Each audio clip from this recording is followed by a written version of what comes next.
Bapak Ibu, saudara-saudariku, sidang jemaat Tuhan yang terkasih, Shalom. Shalom. Terima kasih. Hari ini kita ada di hari Minggu penghujung bulan Januari. Minggu yang akan datang kita sudah masuk di bulan Februari, dan di tanggal 11 Februari itu kita sudah ada di minggu sengsara Yesus Kristus yang pertama. Saudara-saudaraku yang terkasih, hari ini membaca kisah tentang Abram dan Lot berpisah. Kita merenungkan firman Tuhan ini dengan tema berkat Tuhan bagi pendamai. Berkat Tuhan bagi pendamai. Pendamai itu orang yang punya inisiatif bersegera untuk melakukan perdamaian. Orang yang bersegera untuk melakukan perdamaian. Daripada bakalai, lebih baik ambil sikap cepat supaya jangan berdebat, jangan ada masalah, tapi tetap ada dalam perdamaian. Berkat Tuhan bagi pendamai. Saudara-saudara, kita belajar apa sih berkat Tuhan bagi pendamai? Siapa yang disebut pendamai? Ini juga menjadi berkat bagi kita semua, secara khusus bagi rekan-rekanku semua. Majelis Jemaat Harian, Badan Pembantu Pelayanan Jemaat, Unit Pembantu Pelayanan Majelis Jemaat, serta para koordinator mulai dari rayon sampai sektor. Ada berkat Tuhan bagi pendamai. Apa yang dialami oleh Abram dan Lot itu sesungguhnya gambaran nyata yang dialami oleh manusia sampai sekarang.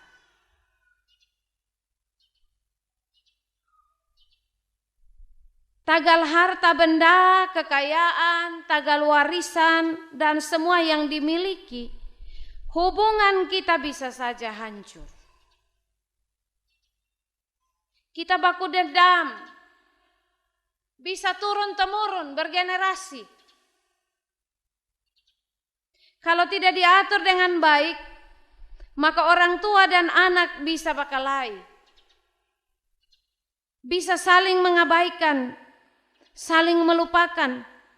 Kakak adik bisa baku marah. Ipar dan ipar bisa berperkara.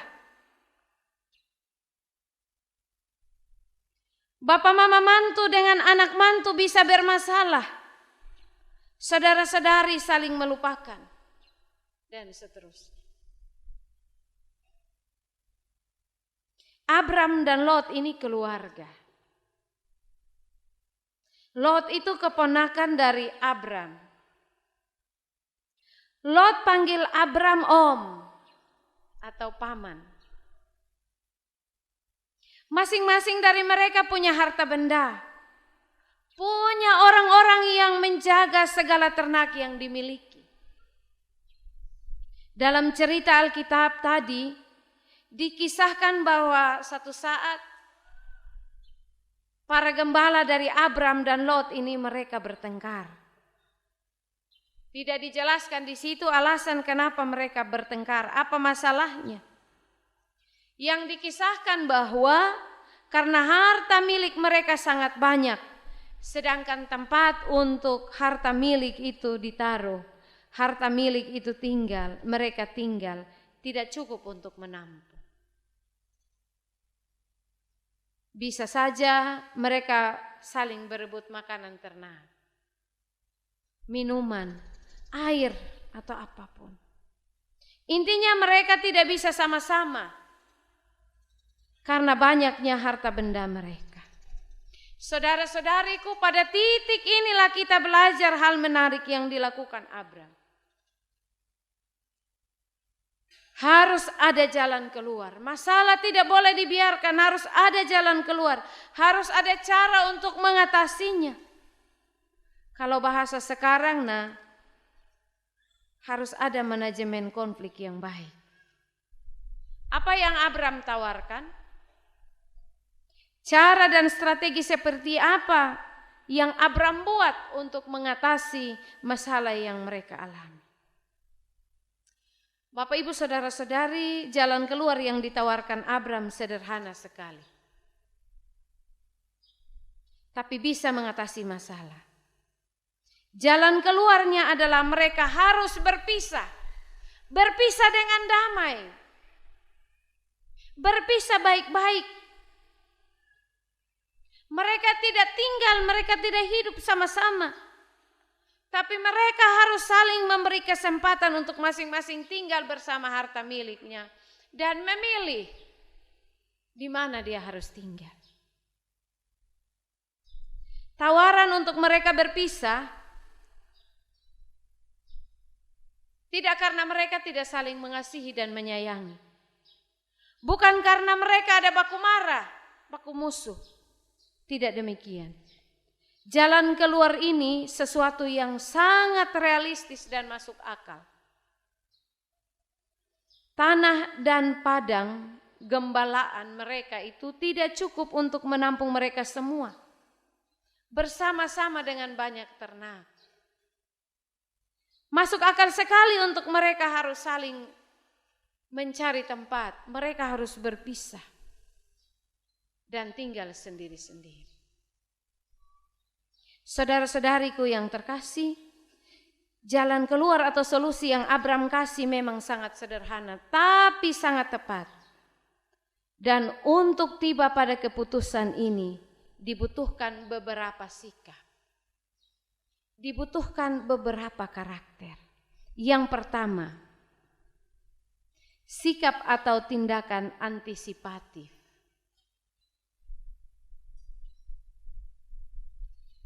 Saudara-saudari, Abram tidak ingin biarkan masalah itu berlarut-larut.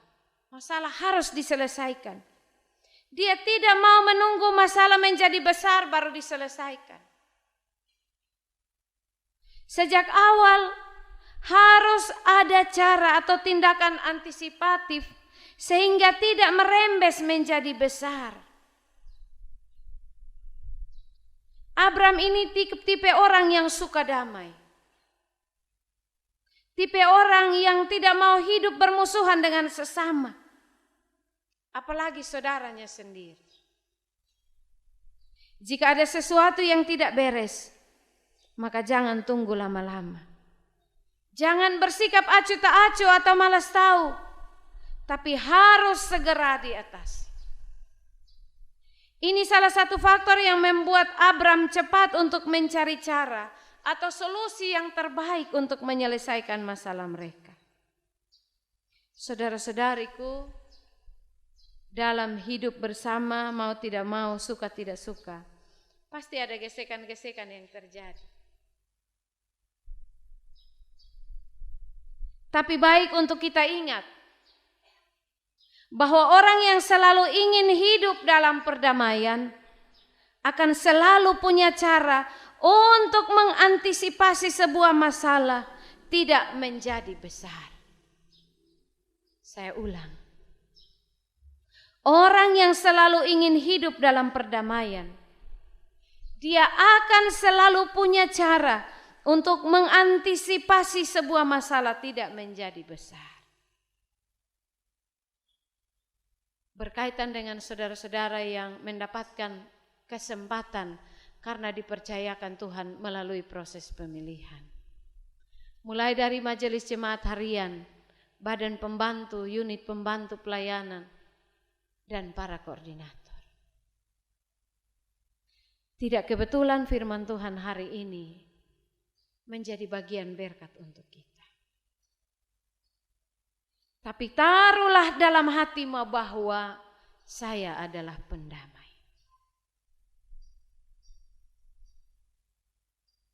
Bagaimana kita memanajemen sebuah konflik yang kita alami? Kita harus menjadi pembawa damai dan sikap yang harus ada pada kita adalah sikap antisipasi. Daripada masalah semakin lebar atau terulang lagi, satu kali buat harus langsung diselesaikan. atau dia belum melebar, harus diselesaikan. Jangan menyelesaikan masalah, menghadirkan masalah baru. Itu namanya masalah tidak selesai. Masalah-masalah yang dialami harus diselesaikan. Kita harus menjadi orang yang bertipe suka damai. Sekali lagi, orang yang suka damai itu, dia tidak akan pernah menyerah dan tidak akan pernah kurang solusi untuk menciptakan damai. Karena itu kalau orang yang dia suka memberi solusi, itu orang yang memang menginginkan damai. Padamu teman-temanku, pada kita semua, Tuhan mau kita menjadi pendamai.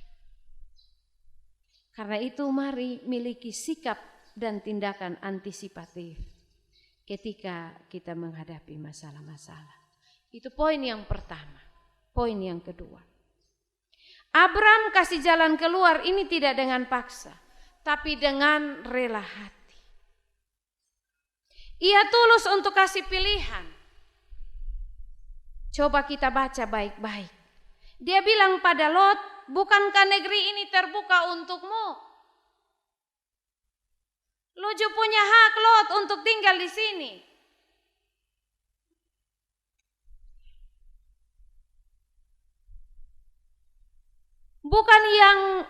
Bukan dia yang memilih pertama, tapi dia suruh Lot yang memilih lebih dahulu. Kalau engkau ke kiri, aku ke kanan. Kalau engkau ke kanan, aku ke kiri.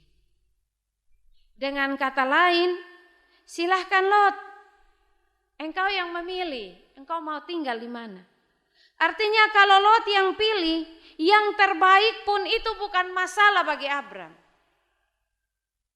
Intinya Lot dan Abram masing-masing tinggal di tempatnya. Lot mau dapat tempat yang bagus sekalipun itu bukan masalah bagi Abram.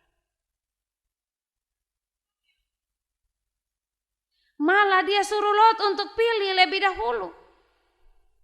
Maka dia mau supaya Lot punya tempat itu, Lot dapat yang terbaik. Saudara-saudariku, ini sikap rela hati, ini sikap tulus hati. Saudaraku, untuk menjaga agar tidak ada konflik, maka memang harus ada yang mengalah. Dan itu harus tulus, bukan karena terpaksa atau asal-asalan saja.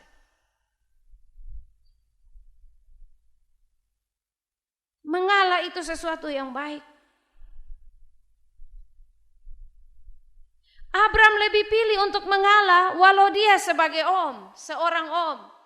Dia tidak bilang, tidak, saya om, jadi lu atur, saya punya dulu. Ini kita pun satu budaya di sini, apa itu yang hitung tangga-tangga itu? Ya, itu yang habis orang mati kok hitung-hitung, itu dia nama apa? Ya, yang Mama Ina doang tuh. Itu. Saya om, jadi lu atur sapunya dulu, Lot.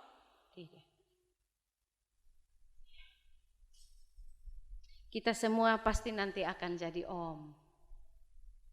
Apalagi om pung tanta yang kepo ke saya.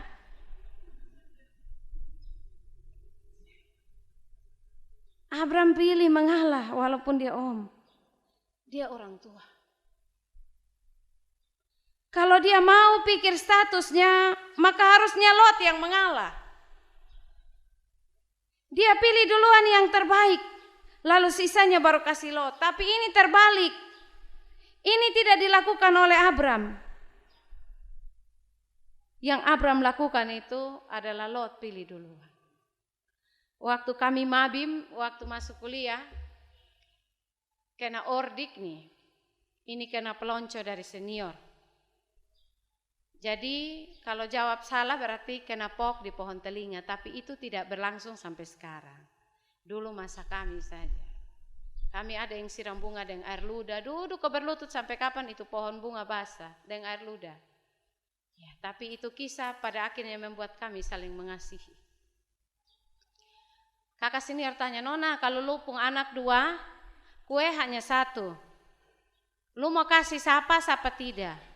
Saya harus kasih dua-dua. Dia pun cara, saya potong baru saya bagi dong dua. Itu salah.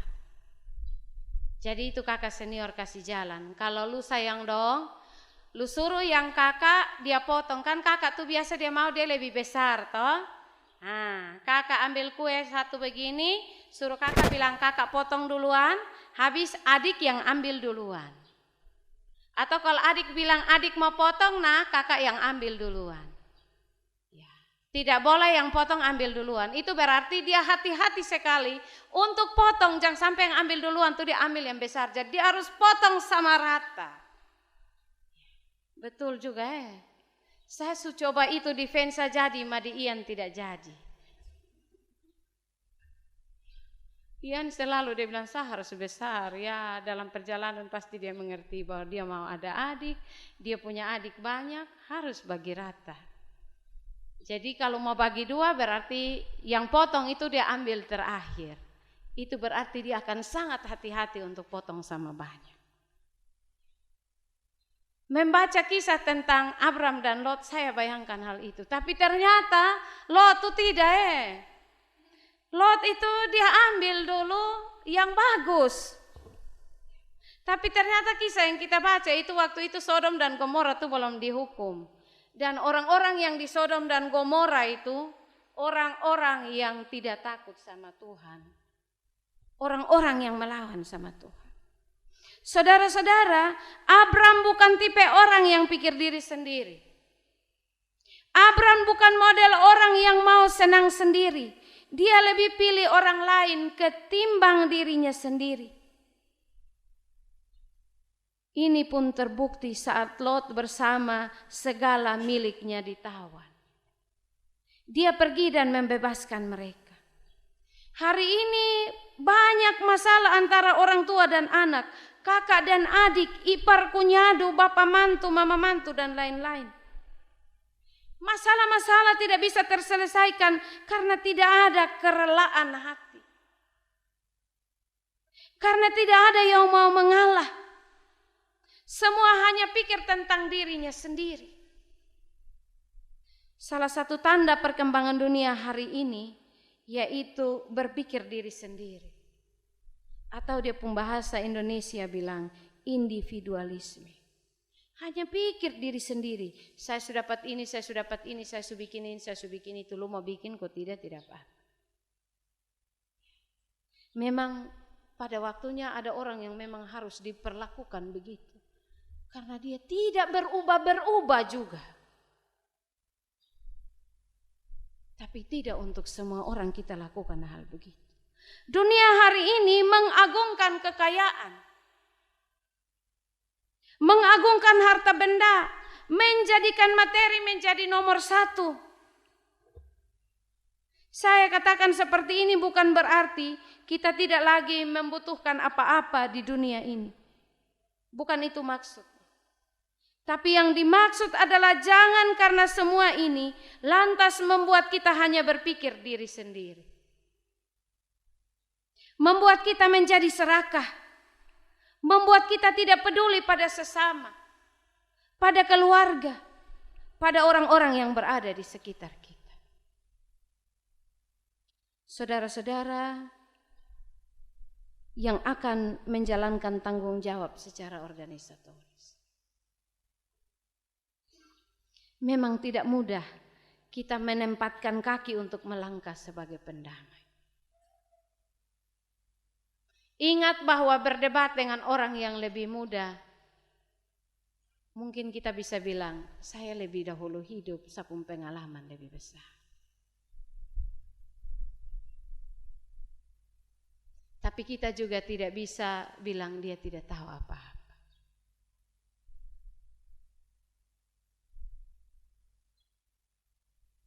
Lebih baik menjadi orang yang tua karena mengalah. Untuk perdamaian. Saudara-saudara yang dipercayakan ini bukan tua secara usia.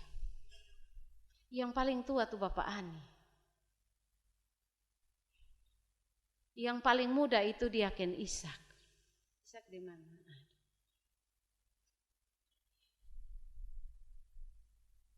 Tapi saudara-saudara dituakan oleh jemaat-jemaat untuk melayani. Karena itu milikilah karakter hidup sebagai orang yang berpengertian. Miliki hati untuk mendengar, bahkan semangat untuk berdamai, dan lebih cepat untuk mengalah.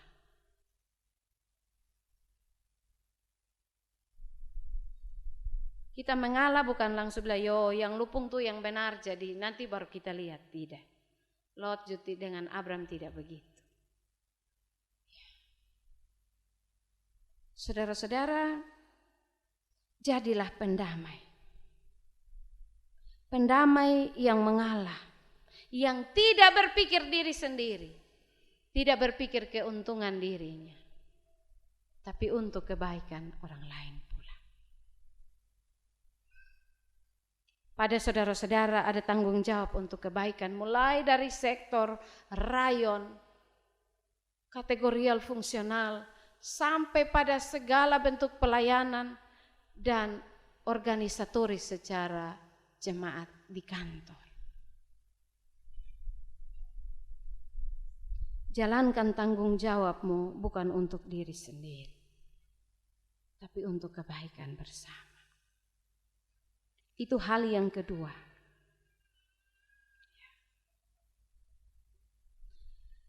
Hal yang ketiga, Abram percaya pada janji penyertaan Allah.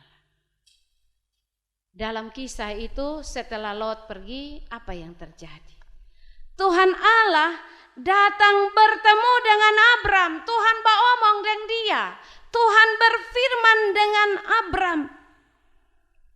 Tuhan suruh Abram, lihat di sekeliling timur, barat, utara, selatan. Ini semua lu punya Abram. Dan bukan hanya engkau yang mengecapnya, tapi segala keturunanmu yang akan sama seperti butiran-butiran tanah. Saudara-saudara, Abram berjalan keluar dari tanah leluhurnya, dari kampung halamannya karena percaya pada janji penyertaan Allah. Dia berpegang pada janji penyertaan Allah untuk perjalanan hidupnya, dan karena itu seluruh hidupnya bergantung hanya pada Allah. Karena itu ketika Lot harus memilih daerah atau tanah yang terbaik sekalipun, tidak membuatnya takut dan cemas. Janji Allah itu selalu ya dan amin. Saudara-saudara, mari berjalan keluar untuk mengurus pekerjaan pelayanan dengan percaya bahwa ada pertolongan Allah. Padamu juga ada kekurangan, pada saya ada kekurangan, pada kita semua ada kekurangan. Tapi Allah memberikan kepercayaan kepada saudara-saudara dan saya untuk menyelenggarakan pemerintahan Allah di jemaat Gemit Mebu.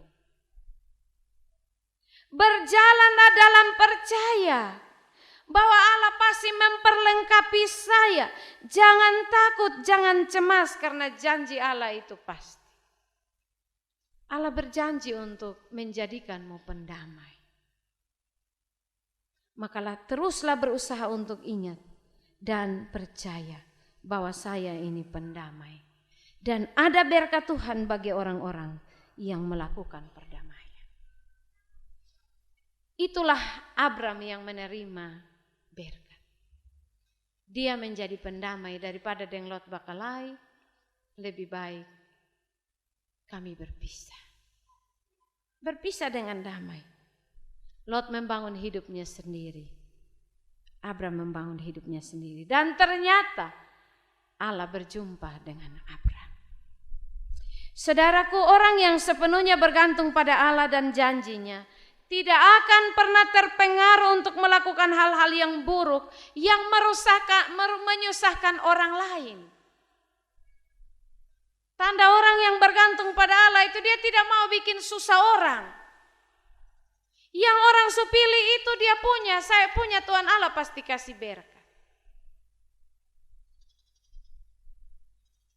Orang yang sepenuhnya percaya pada Allah tidak akan terpengaruh untuk melakukan hal-hal yang tidak benar, hal-hal yang negatif. Hari ini untuk memuaskan nafsu sebagai manusia, banyak cara kotor bisa kita buat, bisa kita pakai, asal keinginan kita tercapai. Karena kita tidak bisa maki dia baik-baik di dia pemuka, kita story di WA, di Facebook, semoga dia baca. Lalu di bagian bawah kita somong habis, di bagian bawah kita tulis bilang, semoga dia baca.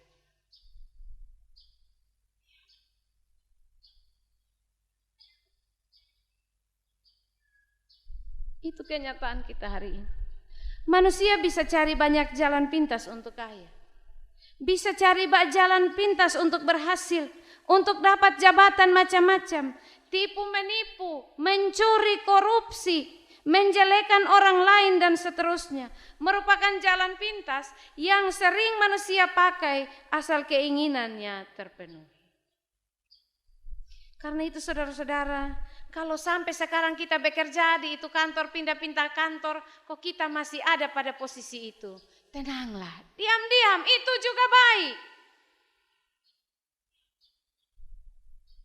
Karena kita mau cari muka, tempel muka, cari muka, tempel muka, kita muka bersama.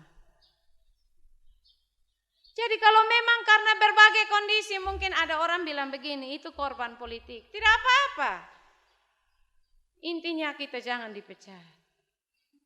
Bekerja dengan baik. Bekerja dengan syukur, bekerja dengan sukacita. Kita kan jadi pegawai negeri atau swasta atau kontrak atau honor bukan karena politik, kan? Karena kita mau bekerja. Ini tanda awas lagi 2 minggu kita pemilihan. Biasanya mau foto kami baku kasih ingat. Awas kok 2 jari, 3 jari, 4 jari, 5 jari. Kumpul lipat bapak itu jari dong. Lipat bagus-bagus dalam nama Yesus. Yes, kok foto. Ya, jangan angkat 1, angkat 2, angkat 3. Apalagi berdiri dan pendeta orang bilang itu pendeta dia mengerti kok tidak, dia kasih tahu dia penjemaat kok tidak. Ya. Jadi jaga baik-baik ini menjelang banyak proses, bisa saja kita ada dan jatuh.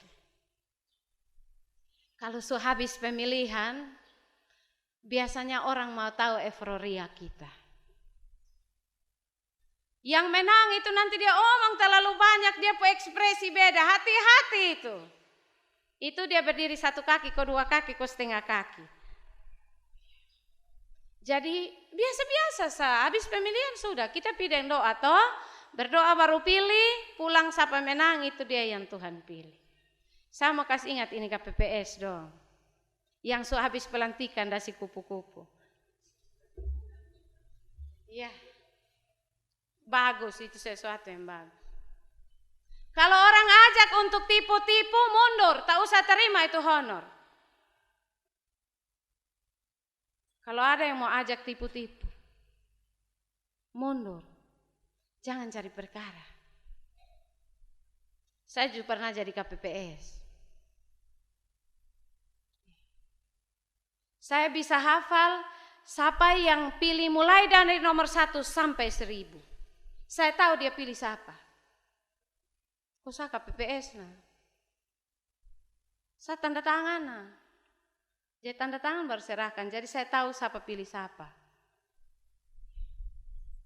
Itu di Kota Kupang. Waktu saya masih jadi mahasiswa. Kepada teman-teman, kalau orang ajak bilang mari kita sulap ini jadi yang orang pakai itu kartu C berapa dong itu. Diam-diam, bilang tidak, saya tidak mau, saya berhenti saja. Jangan cari perkara kau bikin dosa. Semua kita punya kepentingan, tapi kalau itu pakai kebohongan, lebih baik mundur. Jangan bikin kotor diri. Itu sebagian dari tipu-tipu. Itu sebagian dari dosa yang kita sengajakan. Percaya bahwa ada pemeliharaan Allah, ada proses Allah yang Allah buat untuk kita ada pada sebuah zaman. Kita juga tidak akan dianggap ketinggalan zaman atau kuno. Tapi memelihara kebenaran itu penting. Ini menjadi tantangan untuk kita semua. juga menjadi tantangan bagi semua yang akan melayani dalam pelayanan bergereja. Pemerintahan Allah akan terus berlanjut di Jemaat Gemit Mebung, karena saudara-saudari tidak hanya memiliki jabatan pelayanan, tapi jabatan organisasi. Saudara-saudaraku yang kekasih, pilihan-pilihan yang Abraham ambil dalam kesadaran karena dia percaya pada proses janji penyertaan Allah. Dia tidak terpengaruh untuk mengambil jalan pintas. Semua yang dia punyai dia dapati karena proses bersama Allah sendiri. Ini bukan hasil rekayasa, bukan hasil tipu menipu.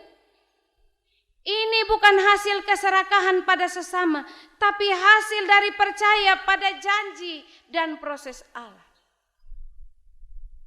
Karena itu saudara-saudara, bekerja dalam pelayanan Tuhan, jangan lebih cepat ragu. Percaya bahwa ada pertolongan Tuhan untuk setiap kegiatan yang akan kamu buat. Mulai dari panitia pembangunan, panitia hari raya, panitia persidangan, badan diakonat, dan panitia-panitia yang lain, kategorial fungsional. Percaya bahwa urus pekerjaan Tuhan pasti ada berkat Tuhan. Kita selalu mulai pekerjaan Tuhan dengan nol, tapi kita mengakhiri di satu tahun, di satu periode dengan pasti ada saldo. Kepanitiaan juga begitu, apalagi di alur. Orang sukerja, kita lewat itu kita pun badan kecil. Kalau kita hanya lewat saat tegur kosong sudah datang, kita pulang mam tua, yo 10.000 nak saya kok anak dong ada kerja di bawah tuh saya beli rokok.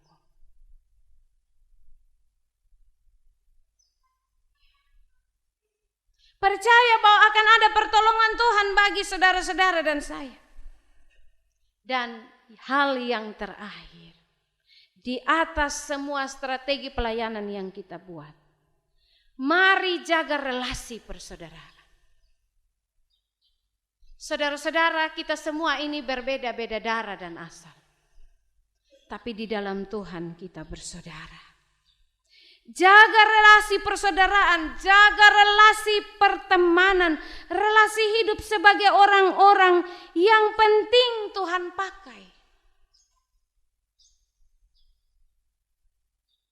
Relasi itu lebih utama dari apapun, termasuk materi-materi dan kemewahan-kemewahan dunia. Abraham itu lebih memilih hidup damai bersama Lot keponakannya daripada segala yang mereka miliki.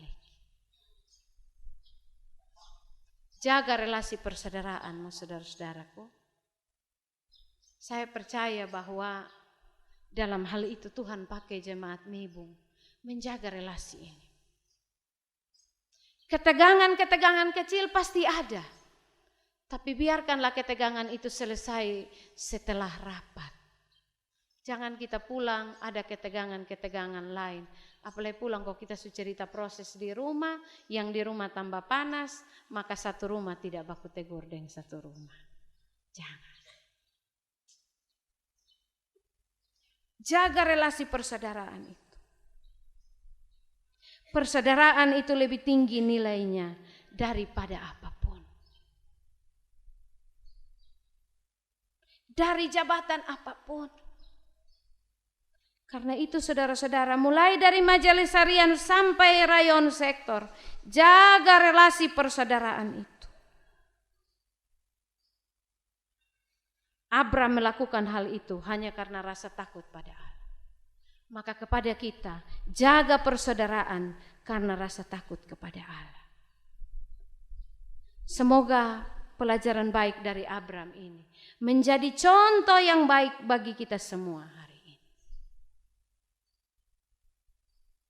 Nats pembimbing tadi bilang, berbahagialah orang yang membawa damai, karena mereka akan disebut anak-anak Allah. Orang yang selalu bawa damai itu dia pasti hidup tenang. Dia hidup senang, hidup bahagia, karena dia tidak berbeban dari orang lain. Jangan pakai prasangka, praduga, jangan sampai tadi saya omong nih yang salah kok. Sadar itu tapi baperan terlalu jangan. Nanti kita kehilangan semangat untuk berpikir tentang menjadi damai. Kepada kita semua, ingat bahwa ada berkat Tuhan bagi pendamai. Maka lebih baik jadi pendamai daripada jadi yang tukang bikin onar. Firman Tuhan hari ini kiranya menjadi kekuatan bagi kita yang akan memimpin secara organisatoris dalam jemaat ini maupun kepada semua jemaat dan kita yang merenungkan firman Tuhan. Tuhan memberkati firman-Nya bagi kita. Amin.